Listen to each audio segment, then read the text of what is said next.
Bonjour tout le monde, vidéo du Takada Shingen version Silver. Donc voici la boîte. La boîte est toujours bien basique mais toujours cool à voir avec les scellés ici qu'elle est ouverte. L'autre côté n'a pas été ouvert. Les warnings. L'autocollant Moshotoy de ce côté-ci. Donc voilà, toujours très belle boîte. J'aime beaucoup les boîtes Moshotoy. Reste basique, sobre, mais toujours avec pas mal de petits clins d'œil. Voilà, la finition est toujours sympa sur les boîtes Moshotoy. Donc ici on est sur le 100e. Donc voilà, je vais vous montrer les blisters. Le premier blister, donc là on a les épées, le perso, donc le mecha, toujours avec les mousses. Et comme on est sur le Takada, il y a les spalières qui sont là séparées. La tête est bien protégée par de la mousse. Donc voilà le premier blister. Et le deuxième, vu qu'on en a toujours deux, voilà, c'est la hache, qui est la couleur silver, les mains, les accessoires pour faire tenir les épées, et le socle en métal. Et on a la tige ici, hein, la tige pour le socle et la tige pour former la hache.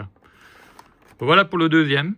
On a le mode d'emploi. Alors, petit bémol sur le mode d'emploi des versions limitées, on a en fait des modes d'emploi de la première version. Donc on a un mode d'emploi pour la version rouge. Bon, c'est un détail, mais ils auraient pu quand même faire un mode d'emploi pour la version limitée. Donc voilà, ils montrent les articulations, comment mettre les bras, les armes. Ici, le socle, avec toujours de très belles photos de Moshotoy. Voilà, donc le mode d'emploi, dommage qu'il est celui du rouge. Donc voilà, je vais vous montrer le robot maintenant. Robot, donc il est franchement, je crois que c'est celui que je préfère le plus. Je vois qu'il y a encore un petit peu de frigolite que j'ai pas retiré de mousse. Voilà. Donc je crois que c'est celui que je préfère le plus. Après déjà les photos, quand on les voyait promotionnelles, il était méga beau. Donc ici on est sur un silver. Je disais chrome sur l'autre vidéo, mais en fait c'est le mode silver. Donc c'est normal qu'il n'ait pas en effet miroir. Hein. Donc il est vraiment en gris. Et niveau détail, franchement, il est excellent celui-là. J'aime beaucoup. Donc on peut voir les spaliers, les jambières avec les petites griffes, avec un contraste gris, bronze, bleu. Donc vraiment chouette. Les jupettes, pareil, avec un petit retour bleu. Le torse, voilà, avec la tête de lion. Avec le petit côté chromé. Les spalières, voilà, avec le côté chromé au-dessus, le gris. Les bras pareil, la tête avec les cornes qui sont chromées. Le petit côté bleu au niveau du visage. Donc, franchement, superbe réalisation de Moshotoy. J'aime beaucoup la version grise qu'ils ont fait. Donc voilà, toujours pas mal de petits autocollants sérigraphie. On pourrait même lire ce qui est écrit dessus. Hein. Franchement top. Et toujours repiémenté, donc voilà. Allez, il est top. Il est vraiment beau le silver. Voilà pour le mecha. Maintenant, je vais vous montrer les articulations. Niveau articulation, donc toujours pied aimanté, ce qui permet des poses sur un pied sans aucun problème sur une jambe. Articulation de l'avant du pied. Articulation d'angle du pied, qui va toujours très très loin chez Moshotoy, voire même un peu trop loin. Mais bon, ça va permettre de faire vraiment des poses grand écart sans aucun problème.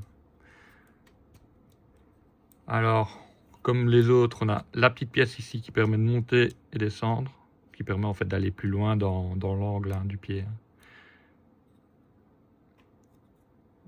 Et ne pas être disgracieux, on la descend. Alors, on a la petite partie ici qui permet aussi de bouger en rotation. Donc voilà pour le pied. Toujours chouette. Hein. toujours chouette. Vraiment une très très belle réalisation de Moshotoi. Alors, je vais bouger les jupes. On a articulation double au niveau du genou.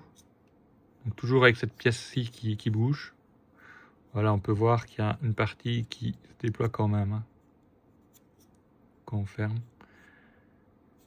Donc voilà. On a l'articulation de hanche qui va à 90 degrés. Et dans l'autre sens, également, on a quand même la pièce ici. Ouais, on est peut-être un peu moins. Ouais, non. Je vais regarder. Ouais, on va dans les 90 degrés sans aucun problème. On a une articulation rotative au niveau de la hanche. Qui va pas à 180 degrés, hein, parce qu'on est bloqué par l'armure ici. Mais c'est quand même bien suffisant. On peut quand même aller assez loin. On a un petit 45 degrés. On a l'articulation externe de la hanche aussi. Qui va... Attendez, je vais un peu bouger. Voilà, qui va à 90 degrés. Est-ce qu'elle va un peu plus haut de 90 degrés? Non, elle est bloquée à 90 degrés. Donc voilà pour la jambe.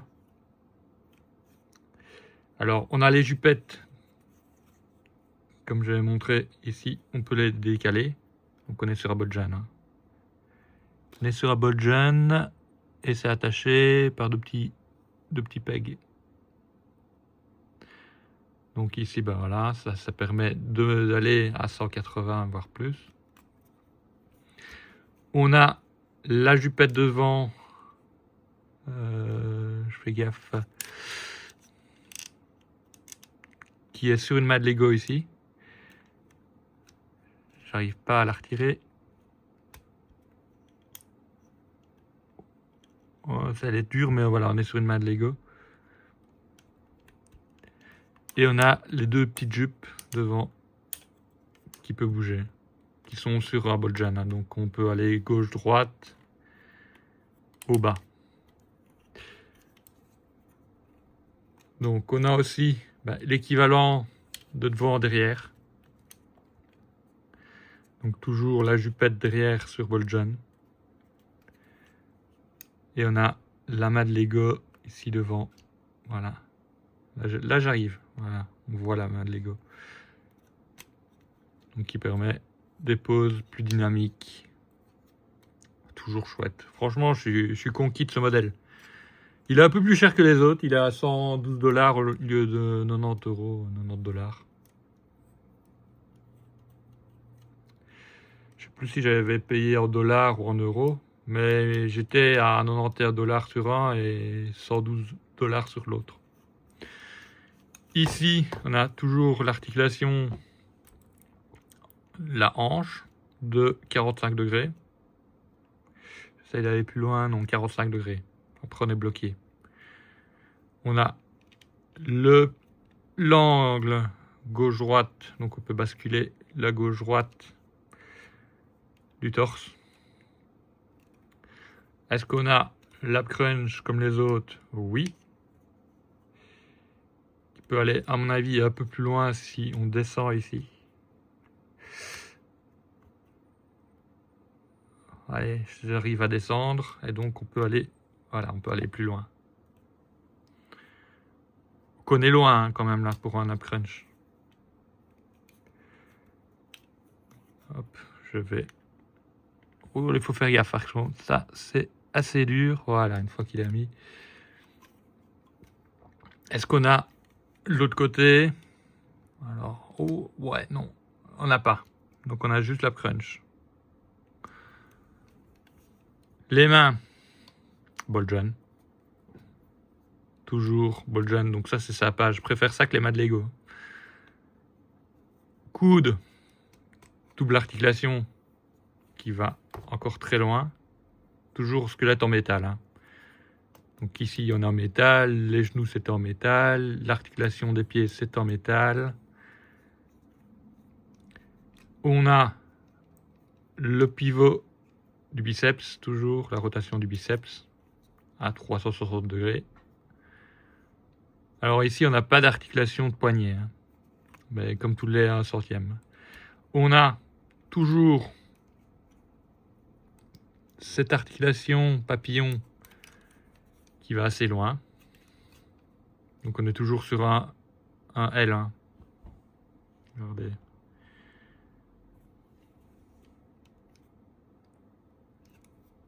Avec la petite pièce ici. Vous voyez, de l'autre côté, il n'y a pas la pièce qui est sortie. Et là, elle a été sortie. Donc on peut la re-rentrer. Voilà, on rentre la pièce. Alors, on a ici la spalière qui est sur un axe rotatif ici. Et une petite malle Lego qui permettent de le descendre et le monter. Le dessous de la spalière, donc ici je veux dire le dessus, là tu as le dessous de l'épaule, permet aussi de bouger. Voilà, on est aussi sur un axe comme l'épaule, comme la spalière, ce qui va permettre d'aller beaucoup plus loin dans l'angle. Voilà, on peut aller 90 degrés, voire un peu plus haut. On a la rotation 360 degrés de l'épaule. Voilà pour ce qui est de l'épaule et des bras. On a la tête. Alors la tête, ben, on est sur un Bolgen, donc 360 degrés. Donc voici pour la tête. Je suis en train de réfléchir si elle était lumineuse, mais non. Et on a, voilà, on a la nuque également qui bouge avant-arrière. Donc voilà pour le méca. Ouais, vraiment très très belle. Je vais vous montrer les accessoires maintenant. Je mets juste une pause, voilà, basique pour la faire tenir sur le socle aimanté. Et je vais vous présenter les accessoires. En premier accessoire, on a évidemment les katanas, le grand, le petit. Hop, donc on peut voir. J'essaye toujours, voilà.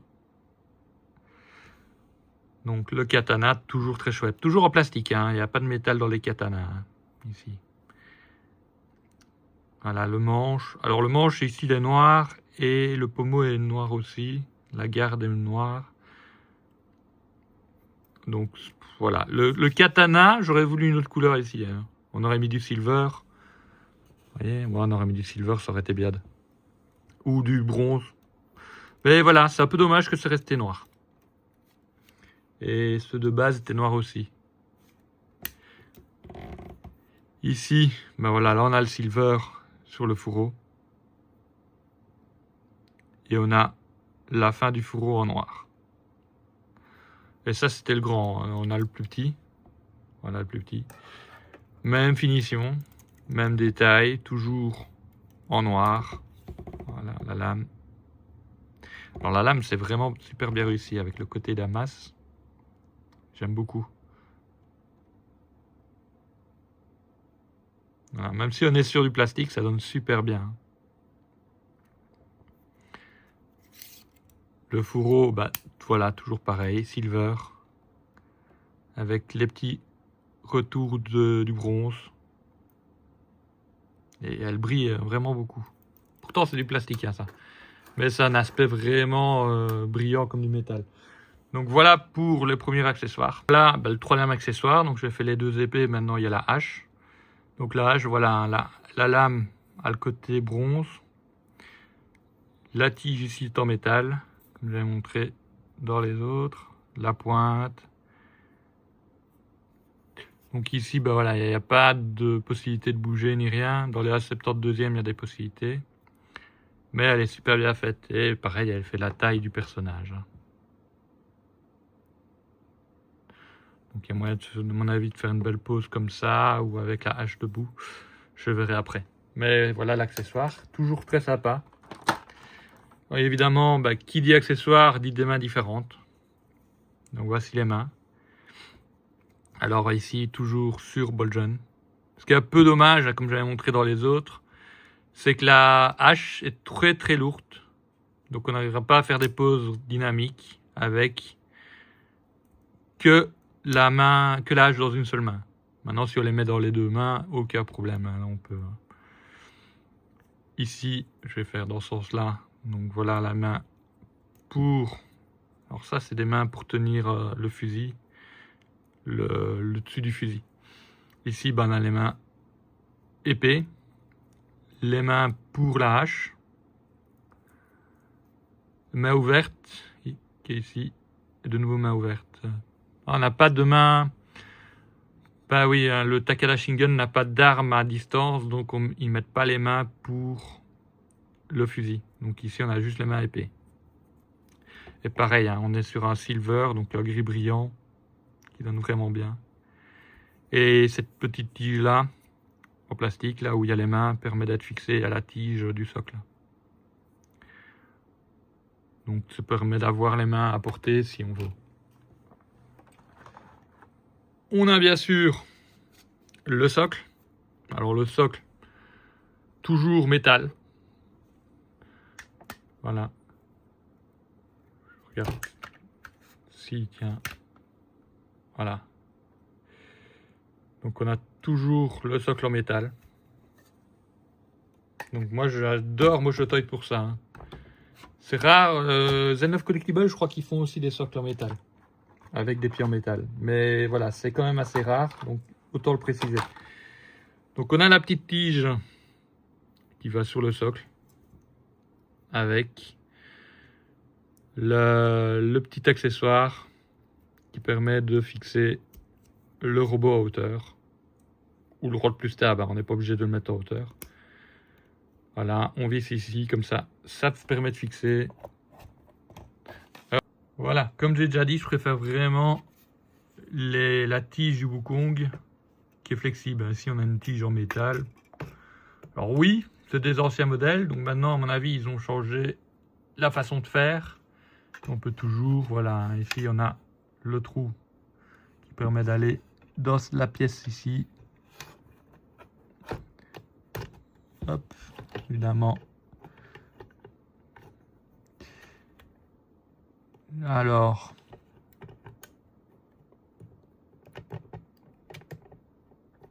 pour un peu appuyer, forcer, voilà, on y est. Et on a, alors ça c'est le petit détail, mais bon, c'est toujours ça, pas de l'avoir. Takada Shingen, avec le petit aimant qui permet de le mettre sur le socle. Regardez, donc là je l'ai mis sur le socle. Et donc on peut savoir, bah, c'est le Takada Shingen. Mais ils mettent pas Silver ni rien, ils mettent juste Takada Shingen. Je vais pas faire le plan. Voilà, il est juste écrit Takada Shingen. Le petit aimant. Donc voilà pour les accessoires. Et on a évidemment toujours les mêmes accessoires. La pièce pour fixer les deux katanas. Et les deux katanas sur les côtés du mecha. Donc voilà pour les accessoires. Maintenant, je vais faire une petite comparaison entre une petite photo de famille avec les trois modèles. Donc le silver, le noir. Je vais regarder si j'arrive. Une photo. Donc maintenant, je vais vous faire. Ok. Voilà. Donc ici, j'ai les deux exclusives qui étaient normalement en cadeau avec le rouge, si on avait de la chance. Donc voilà les deux différences. Donc on a le noir, donc le black et le silver. Alors perso, j'ai un gros coup de cœur pour le silver. Donc voilà, ça c'est les différences. Donc on est toujours sur le même modèle, hein. Mais voilà, un tout petit peu différent au niveau de la finition couleur. Voilà, je ne vais pas les comparer plus que ça. Après, je peux faire vraiment une comparaison si vous voulez de chaque modèle. Mais comme c'est juste la couleur qui change, et donc je vais juste vous montrer, bah voilà, celui d'origine, donc le rouge. Et je vais le mettre à côté du silver. Hop. Donc voilà, les socles qui tiennent bien, aucun problème. Avec le métal. Donc voilà le rouge qui était celui de départ. Et comme vous pouvez voir, ben voilà, ici il n'y a aucun problème une fois qu'on met les deux. Et le silver qui était celui exclu qu'on peut racheter à la pièce sur Gundam Hit, Bumblebee actuellement. Donc je vais le remettre en avant. Donc voilà, vraiment très très chouette. Je vais vous faire quelques petites pauses. Voilà, pour le voir en mouvement, et je vais zoomer dessus pour que vous puissiez le voir en détail et de plus près. Je reviens vers vous. Donc ici j'ai fait une petite pause donc pour vous montrer un peu différemment ce qu'il y a moyen de faire avec les articulations papillons. Donc là j'ai mis l'épée, la grande épée à deux mains. Donc voilà, on peut voir. Donc vraiment toujours très très bien. Et regardez les jambes, comment j'ai pu les articuler. Donc on peut vraiment faire des poses dynamiques sans aucun problème. Voilà, et rare les figurines où on peut faire ça avec les mains et les bras. Donc voilà, je vais un peu vous zoomer dessus, comme ça vous allez vraiment voir. Donc voilà, là, franchement, le silver, j'ai envie de dire pratiquement chrome, mais bon, on est sur une couleur silver, donne vraiment bien. Je vais même arrêter de faire tourner. Je vais encore tourner une petite fois, comme ça vous voyez vraiment en détail. Donc même les articulations papillons ne sont pas disgracieuses, quoi. Donc voilà, j'arrête de faire tourner. Voilà, franchement, très très belle réalisation. Je remets un peu la caméra droite. Donc voilà, on peut vraiment voir tout en détail. Je vous dis, je suis vraiment fan de la marque. Et c'est 1/100e, je les trouve magnifiques. Même si, comme j'avais déjà dit dans une vidéo, ici c'est dommage que c'est en une pièce. Mais regardez quoi, on peut vraiment avoir un super design, une position. Le design est magnifique, la pose, ben voilà ce qu'il y a moyen de faire. Voilà, donc alors, je crois que vous le savez, mais je les conseille 100% ces figurines. Même si ben voilà, la hache, quand on met qu'une seule main, ben, ça pose un peu problème. Mais voilà, je vous les conseille à 100%, elles sont magnifiques. La silver est encore plus jolie que les deux autres.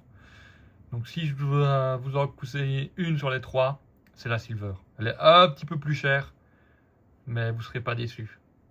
Vous pouvez regarder, voilà, c'est magnifique. Je vais mettre les liens des deux magasins que je connais qui les vendent. Donc Bumblebee et Gundam Hit. Et voilà, si ça vous tente, n'hésitez pas. C'est magnifique, magnifique, magnifique. J'ai pas d'autres mots. Je suis méga fan de ces modèles-là. Voilà ce qui va clôturer cette vidéo. Je vous remercie d'avoir regardé. Vous pouvez mettre un petit pouce bleu, un commentaire, je répondrai volontiers. Et voilà, donc franchement, foncez si vous la voyez, que vous aimez bien les mechas. Aucun problème sur ce modèle-là, le silver, magnifique.